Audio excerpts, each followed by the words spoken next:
Commence primary ignition. I'm just not the hero type, clearly. What a piece of junk. Enterprise, this is the captain. I got a bad feeling about this. It's all part of the plan. Engage. Welcome back to Podcast 2 for 1. I am your host, Donavon Thompson, with my co-host, Darth Wingfield. Darth Wingfield, yes. And so we are back, and we're talking about Star Wars, which is what the channel was built on. True. Yeah, Star Wars The Clone Wars Season 7, Episode 1. Disney Plus has given us more Star Wars, and we are not complaining about it. Yes. I have only watched a few episodes of Season 1. Okay. But I didn't care. So I went and watched Episode 1 of Season 7. I think this is a kind of show that I don't think it matters as much. Yeah. I think you can pick up in the middle of a season and still enjoy and still understand. That being said, I know a lot about Star Wars in general, just like, looking up stuff like, Ahsoka and just Darth Maul's, his whole trajectory and everything, and Rebels. Sure, yeah, like so, the lore and the plot. Yeah, stuff. so like it wasn't like, I was like, well, you know what, I want to review it for the podcast because I know you guys are dying to hear our opinions. And, yeah, exactly. And so, I watched it. Yeah. And guess what? It was good. It was good. It was real good. I've watched all of it. I watched all of the past seasons. But man, this was just... Hey. I think I just forgot. I mean, it's been a while since I've watched them. And like at least a couple of years since I rewatched them. Man, I was so struck by just the camera movement, the action, like just these big sweeping movements with these ships and these interesting angles, and it's just like the color design, everything about it. This just feels so well made. Yeah, it just feels so well done and well thought out, and like they're not just phoning it in. Yeah, they're not just like pick an angle. Let's just do OTSs, or they're like, what's the coolest way we can introduce this? What's the best? How can we move the camera through this fight scene? Yeah, but then also, in animation you can do one continuous take, but they don't always do a continuous take. They'll have like a good little oneer, and then it'll cut at like the perfect moment to get like a different angle that's like enhances the fight scene. Yeah, and it's like I think that's even harder to do in animation because you have so much free reign. Yeah, there's so much potential that it's hard to figure out what to do. Exactly. Yeah, right? I assume so. And so just watching that, I was like, and granted, I was trying to just enjoy it, but my filmmaker brain was on. I was like, man, these guys are good. I think that's what it is too. I think you're right. I think it's like, this is just enjoyable from a Star Wars fan experience. Man, just from a filmmaking experience, from a storytelling experience. Yeah. Like I'm always impressed with I've always been impressed with Clone Wars, that like their 20-minute episodes feel like 40-minute episodes to me most of the time, because it just feels like their storytelling is so efficient. Right. Like they do not waste a scene. Every scene is informing the next scene, is informing the plot, is informing the structure. And it's like, and sometimes I do think that leads to, and again, this is for children. Fair enough, it's for children. But I do think, sometimes the lines can be on the nose. It's so good. I mean, sometimes you have lines that are on the nose, or they like, you say the line they're going to say. Right. But you don't care. Because in the end, it's servicing a really tight story.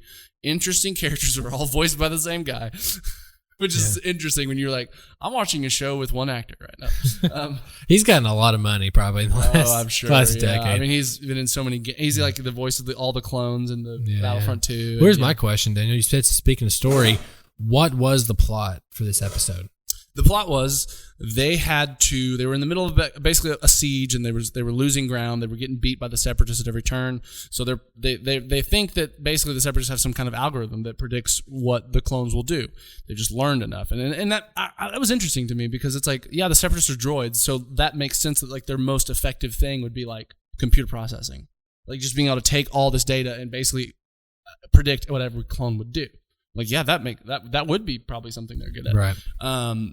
They had to bust into this like basically inside enemy lines to get to the satellite place. To help them, they get the Bad Batch, which are these really badass defective clones with desirable mutations, I think is what they said. Yeah. Something like that. And basically they're just like badass clones, or each of them are better at, or they all look different than normal clones, and then they all have kind of specialized... Gives them personality, of course. Yeah. One's the hunter, can sniff and feel anything. One's the brute that can beat up anything. One's the techie guy. It's your common party. It's the leader / like hunter. It's the brute / muscle. Yeah. It's the tech guy / brains. It's the sniper / jaded guy. All the pieces make the puzzle. Yeah. Yes. But it worked. But you don't care. It's just enjoyable, Yeah, and it's done great. well. Yeah. Yeah. And then basically they break in. They discover it's not an algorithm. It's actually Echo, who was a previous mainstay of kind of the main clones that this show followed, who we thought died in the past, and apparently is still alive, which is an interesting thread to explore. I'm excited to see what they go with. Well, I was gonna have two questions for you, and this one built off the first one. I'll have to bring up the second one in a second. Yep. So the first one is for people who like me, who doesn't, who haven't watched the previous seasons and that kind of stuff. What happened, like big plot wise, with like Ahsoka and Anakin, all those guys that like we're dying as fans to know, like what to be resolved to get us that to that Revenge of the Sith plot. Like what do you know, or like, you know what I'm saying? What do you do? Yeah. I'm trying to remember. I know that there's a big part of it is Mandalorian focused with the. I'm pretty sure we're going to see some things that happen on Mandalore. I'm trying to remember. Again, it's been a couple of years since I've rewatched. I know the biggest one would probably be Ahsoka, and just that. So, do you know what happens with Ahsoka at all? I know that Ahsoka is basically accused of murder. She's framed for murder. It's a great arc because there's another amazing Tarkin's in it. Oh. He's like the main he's the from Republic Rebels. prosecutor, and from Timothy Zahn's old classic original. Yeah. He's like the prosecutor that's like investigating. That's cool. It's so cool, and he looks just like it. Sounds just like it's like. Yeah, this is great. So from so basically, she's proven innocent, but she's like, the Jedi didn't believe me, so I'm out of here, basically. Right. And she feels betrayed by them. It's pretty fascinating, yeah. Yeah, and so she goes off, and I don't think we even see her again in the show. I think that's the last. Well, we that see was of her. I'm pretty sure and I asked the question. I don't know much, but I think that was the end of season 5. And season 6 was kind of more back to the Netflix vignettes. Yeah, well, season 6 started with what they had finished, and then it shifted to like the Yoda Chronicles. Yeah, basically. Yoda kind of like episodes, lost which were good. episodes, yeah, kind of thing. But yeah, no, I think that's the big one is we want to see what happens with Ahsoka. We've already seen her in Rebels, so there's a little bit of that mystery taken out. She's alive. That's kind of my next question. Okay. So, we kind of talked a little bit. You'll catch more of this in the episode later in the week. But there's this thing about today we learned from Lucasfilm that they're going 1,000 years in the past. Yeah. And that part of the disappointment of that is that since we know where the galaxy will end up in the future, then it kind of takes out a little bit of the fun. So what is so different about the Clone Wars? If we already know where Ahsoka's been in Rebels, we know where the Skywalker saga is ending with a lot of these major characters. Why are we still invested with the Clone Wars? Like, isn't it the same thing going back 1,000 years? Like, it's not 1,000. You know what I'm saying? But we're still going back. We're filling in the gaps. Like, why is that compelling? And why is 1,000 years the best? Personally, I think the Clone Wars is one of the most interesting eras that has occurred in all of the Star Wars movies. Like, if you look at all 9 movies, the Clone Wars is the coolest, one of the coolest. Like, just the idea that you've got an army of amassed clones that were cloned from Mandalorian, and another army of droids, of all these different kinds of droids. It's like a really interesting world.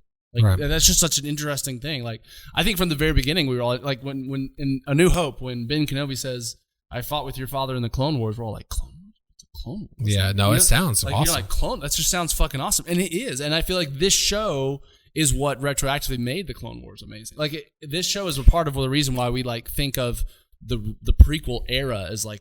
I was going to say iconic, and it's kind of retro. This show specifically has retroactively made a lot of people appreciate the prequels, and it has also it's made them better. Just kind of like how Endgame. It has. It's contributed in a way that the worlds are more real, the characters feel more real. Right. I mean, honestly, if you want to watch Clone Wars and then watch, I would wait till this season is finished. Watch all of Clone Wars because I know they've focused on like this will show more of Anakin's descent to the dark side. Yeah. So watching all of Clone Wars and then Revenge of the Sith, you actually might feel like Anakin has a arc. Yeah. Yeah. I mean, it feels like, oh, I now understand why he's turning because. The Clone Wars gives a ton of. I was going to say, are there some good moments where he's kind of like he's teetering? He's teetering for a second. Many. Okay. They do that all the time. Okay. And it's really interesting in the early seasons when he's Ahsoka's master. Yeah. And the lessons that he teaches her, sometimes you're like, oh. Do you think it's weird that we never mentioned Ahsoka in Revenge of the Sith, but she's a huge character in the Clone Wars? It's a retcon technically. I mean, not technically, but I mean it's. It would have been ideal to mention her, but yeah, I mean, it would have been cool. I'm thinking back to the Revenge of the Sith. I mean, yes, because you would have loved to be more connected like that. I mean, obviously, everyone has always wanted Ahsoka to be in the movies, live action Ahsoka, because she's one of the coolest Jedi, and she's just badass and she's fun. She was one of the voices at the end. She of was Rise of in Rise of Skywalker, She yeah. did contribute her voice, which is cool. Everyone loved that. Which Dave Filoni said it's possible she's not dead, actually. Right, which that's nice. But I don't know what it is, but I feel like just this Clone Wars era, there's just something just so cool about it. Yeah. Like I feel it nails the Star Wars cool, this weird universe where these interesting things are happening, and like I don't know. We got a little bit of the Clone War flavor in the Mandalorian, right? Where you had the super droids or the battle droids, battle droids. Oh yeah, those are so cool. Like the design, the prequels have some horrible issues, but the art design is amazing. You like the design of like the droids? I think are awesome. They're just iconic. Yeah. The Roger is now iconic. Roger, yeah. You know what I mean? Like they've established like droid behavior in something. Well, they're so dumb. Yeah. God, they're dumb. And that's funny. I mean, it's very well, yeah. At times it's annoying, but mostly it's funny. Yeah. You know, it's just like those worlds are just so. I mean, even like the Gungans, the Naboo, the Viceroy, the Trade Viceroys, like. I like them guys, or the actually. world that they end up Geonosis on, like in those flying bug guys and the guys that are like talking clicks and stuff. Yeah, like there's just like that kind of stuff is missing from the new Star Wars. Like those weird, interesting worlds, those aliens you never could have thought of as an alien, those languages that you just that George, I think. I don't know, that George secret sauce, I guess, where he could just think of these ridiculous scenarios or ridiculous aliens or ridiculous settings to place things in. Right. And it just felt so cool and weird and new. It's kind of, I say not interesting, but almost kind of sad a little bit is that when the credits roll, the first thing it says is Star Wars is created by George Lucas. Every episode. Yeah, I know. And I saw it, for this new one, I was just like. That's a day full. I mean. Oh, George. Yeah. I mean. A little bittersweet. It is. I mean. Who knows? I mean, we may be getting more George Star Wars. That being said, he made $4 billion, but. But I mean, what might be insane is that he made $4 billion and he might be paid to make more movies for them. He may have been playing the long game right there, and he was smart. Yeah, it's very true. Yeah. Do you think? Here's my question. Since we're talking about George, is that something? Would you welcome George back with open arms, or I would? Yeah, you would. I mean, I think.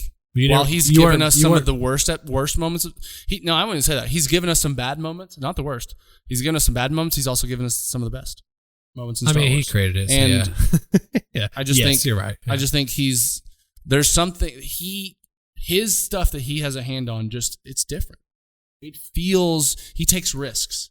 He goes out there. He makes ridiculous ideas happen instead of there's nothing safe with George's filmmaking. We've talked about this before, but George he's a true, he's a visionary. He's like an artistic. Yeah, he's a true artist, and like he lets his mind run wild. Well, he's an auteur, right? He definitely he likes to push the envelope forward, and sometimes it's to the detriment. Sometimes it's but at least he's trying to push forward. He gives it his all, and he's not trying to copy. He's not trying to be safe. He's not trying to appease. Exactly, and that's something that I think we can all. I think that makes respect. the best movies in general. It does. When you have an artist in control, and it's like. The only God that I serve is making this movie. Yeah. That's the best kind of movies. That's true. And sometimes, again, it like episode 1 or 2, it can kind of get you in trouble.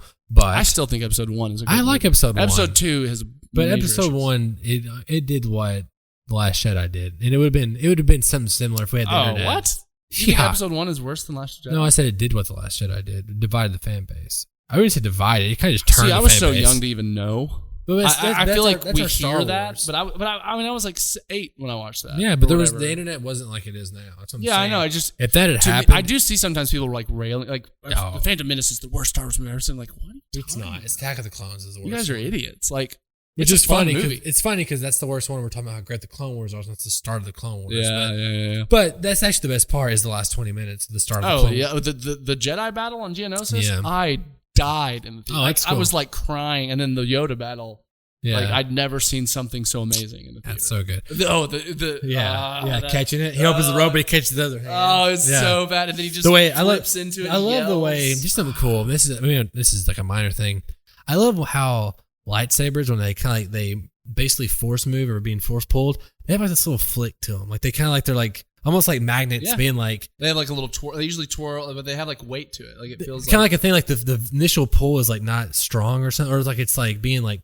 Then it like catches. I don't know. There's something. It's really cool. It's really satisfying. I don't know. It's really, I mean, there's something satisfying about seeing a lightsaber fly across a room and into someone's hand and igniting it. Like, that's just like you done fucked up, son. Like that, you know what I mean? Like, you just feel like, Jedi time. Yeah, exactly.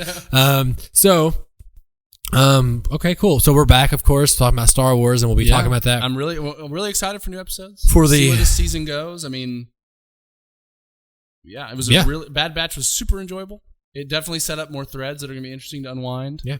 And I'm just, I mean, honestly, there's part of me that's like, man, I just want to wait and binge it all because they're just so short. You just want them all. Right. Yeah. Or maybe I'll just start rewatching the old episodes in between. I think it's what I'm going to be doing. Because it gets me in the mood and then I can just go rewatch and kind of exactly. Yeah. So we'll be talking about that either, we haven't really 100% discussed it, but either maybe in batches or as the weeks go on. You'll be getting it like we give it to you. Exactly. That's what you'll know. Exactly. Rest assured. Yep. So how can our listeners find us, Daniel? They can go to bit.ly/241mail. That is bit.ly. And please leave us comments and engage with us, and we'll engage with you. We love answering you guys and giving us feedback. If you want to find us, of course, you can find us on all the what? I was about to go on like a little side tangent of all the things they could like do to interact with us, and then it's true. And then I got tired. There you go. I'm really tired. Yeah, it's a tiring day. So I just said compliments. We've been working a lot. And you can find us on Facebook, Instagram, and Twitter. Please like all those and go on our YouTube channel, which is where we're probably suspecting that you might be watching us today. And please like and subscribe. It's the best way to consume the content. It is the best way to consume the content. And if you want even more Podcast 241, we do have a website now, podcast241.com. That is podcast241.com. And many props to this man for doing it. It looks great. Oh, and he did all the work. Thank you. That is it for this week. And later in the week, no, it's not later for the episode. It is. I am tired. That is. I got to compliment my brain shut off. No, this is a Babycast. This is a Babycast. Yeah. This will go up like Thursday, maybe. I don't know. We'll see. It's a Babycast. Babies come when you don't expect them. That's true. This water's breaking, baby. Yeah. Not stopping. That's gonna be our new opener. I'm getting really weird as I get more tired. Yeah, it's almost like a drunkenness tired. Do you know that your body naturally creates alcohol in some way, and that like if you don't sleep, you sleep drunk is real because like there's actually alcohol in your blood. Actual alcohol. That's what I've read or heard from someone. That's not. That sounds. I heard that in college, and I was really impressed by that. It sounds like I bet that's bullshit. Is trying to like make excuses. I bet that is bullshit. Yeah. Here's my bad behavior, and here's why. I'm sleep drunk. Yeah, exactly. I wasn't real drunk, officer. Yeah. Speaking of drunk, my name is Donavon Thompson. I'm Daniel Wingfield, and we have spoken. Lightsaber battle. That was quick. I did not anticipate it, so it looks kind of lame. We'll just go back and forth like this. Okay. Oh, yeah.